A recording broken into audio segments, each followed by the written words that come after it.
권리의 변동 중 의사표시에 관하여 흠 있는 의사표시에는 총 4가지가 있는데요. 첫 번째는 진이 아닌 의사표시, 두 번째는 통정한 허위의 의사표시, 세 번째는 착오로 인한 의사표시, 네 번째는 사기 또는 강박에 의한 의사표시입니다.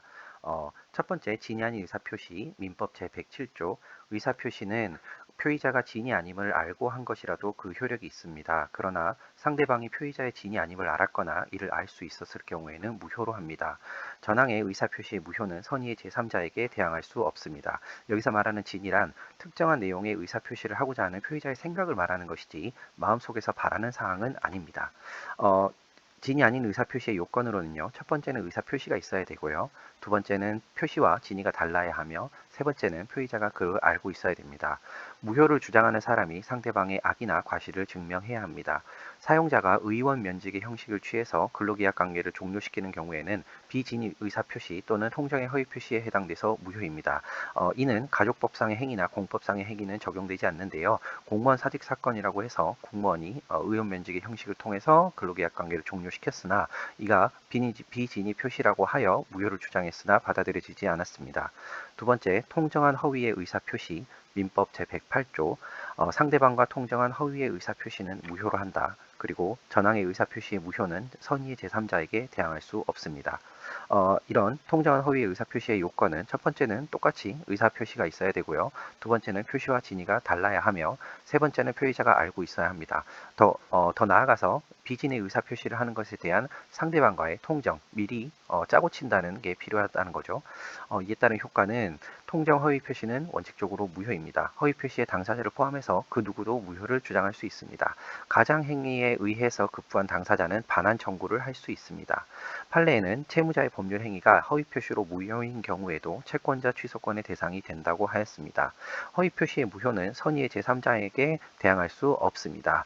여기 통정 허위 표시에 나와 있는 이 허위 표시의 당사자 포함 그 누구도 무효를 주장할 수 있다는 것과 참고해 보시면 될 것 같습니다.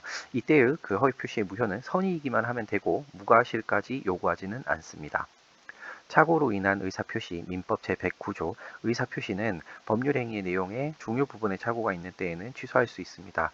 그러나 그 착오가 표의자의 중대한 과실로 인한 때에는 취소할 수 없습니다. 전항의 의사표시의 취소는 선의 제3자에게 대항할 수 없습니다. 여기서 말하는 착오란 의사표시의 내용과 내심의 의사가 일치하지 않는 것을 표의자가 모르는 것을 말합니다.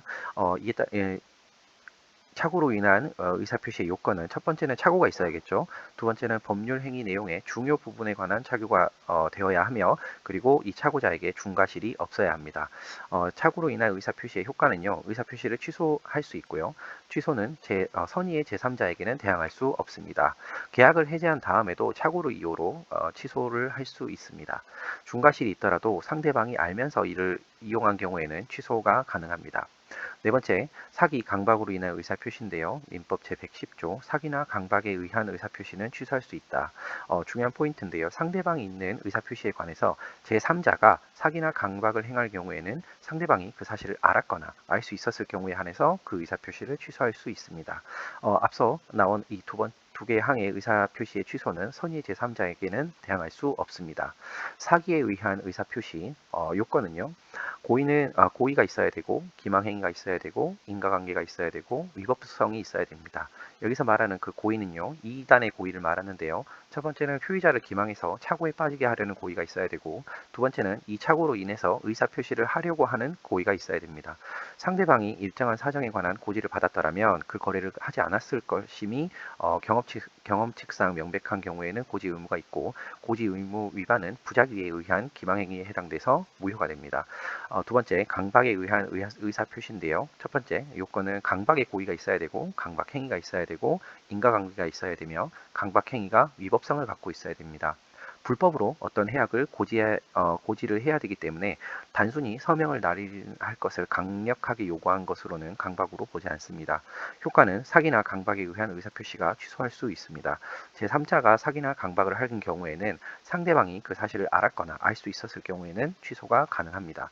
여기서 말하는 제3자는 표의자 및 상대방 이외의 사람이지만 대리인이라고 해서 상대방과 동일시될 수 있을 정도의 사람이고 여기서 말하는 그 제3자는 대리인 정도의 사람을 말하는 거며 피용자는 이에 해당하지는 않습니다. 상대방과 동일시 될 수 있을 정도라면 상대방의 선의나 무과실 여부를 불문하고 취소가 가능합니다.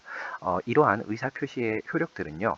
상대방 민법 제111조에 따르면 상대방이 있는 의사표시는 상대방의 도달한 때에 한해서 그 효력이 생깁니다.